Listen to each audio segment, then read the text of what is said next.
എല്ലാവരും ചായ കുടിച്ചു കഴിഞ്ഞില്ലേ? വന്നേ നമുക്ക് നോക്കാം. ஹலோ வணக்கம் மேம். வணக்கம். ஆளை கிட்டி போய் மாதிரி உங்க பேர் சொல்லுங்க. பேர் சிவா பேசுறேன். ആയിക്കോട്ടെ, ഇന്ന് നമുക്ക് ഇവിടെ തന്നെ കൂടാ. എല്ലാം അറിഞ്ഞിട്ട് തന്നെ കാര്യം. என்ன சொல்லுங்க சிவா லிங்கம்லாம் எப்படி இருக்கு? ഒന്ന് പോന്ന്. ஓ சிவலிங்கம் கிடையாது, நீங்க சிவாதான். போழுന്നിட்டு எனக்கு அப்படியே வந்து என்னோட ப்ரோ வந்து ரொம்ப சின்னதா இருக்காரு, ஒரு சைடா போறாரு அவரு. വല്ല കോപ്പ് മനസ്സിലായോ? புரியுதா? புரியுது புரியுது புரியுது. ഞാൻ വിചാരിച്ചോലല്ല. ஒரு ஆயில் வாங்கிட்டாங்க மேம், எனக்கு வேணும். ஆயிலா? മനസ്സിലായില്ല. നിനക്കൊന്നും മനസ്സിലായില്ല? ഇല്ല. മനസ്സിലാവൂല. ஒரு ஆயில் வாங்கிட்டாங்க மேம், எனக்கு வேணும். എന്ത് കാര്യത്തിനാണിത്? ഒരു സുഖം, ഒരു മനസുഖം. எதுக்கு? டெய்லி மசாஜுக்கா? ഏറെക്കുറെ டெய்லி மசாஜுக்கா? கரெக்ட் தான், கரெக்ட் தான்.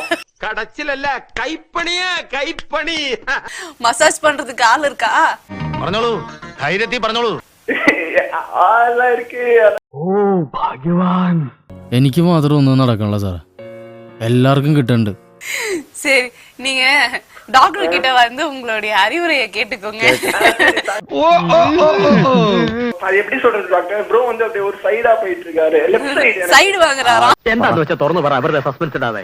இல்ல இல்ல டாக்டர், என்னன்னா ஒரு வாழைப்பழம் ஷேப்ல இருக்கு, எனக்கு அப்படியே லைட்டா லிப்ல போகுது. ഏതാണ്ട് അവിടുന്ന് തൊട്ട് ദിപ്പിടം വരെ നീളം. இல்ல வாழைப்பழ சைஸ்ல இருந்தாலும் சரி, வாழைக்காய் சைஸ்ல இருந்தாலும் சரி, ஆனா அதை பத்தி ஒண்ணும் பிரச்சனை இல்ல.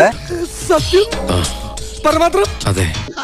വയസ്സായി വരികയല്ലേ, കുറച്ച് കുഴപ്പെടുത്തിട്ട് നല്ലോണം ഒരു പിടുത്തം പിടിച്ചാൽ മതി. സലീമേ, வாழைப்பழ தோல் உறிஞ்சிருக்கா இல்ல உரியாம இருக்கா?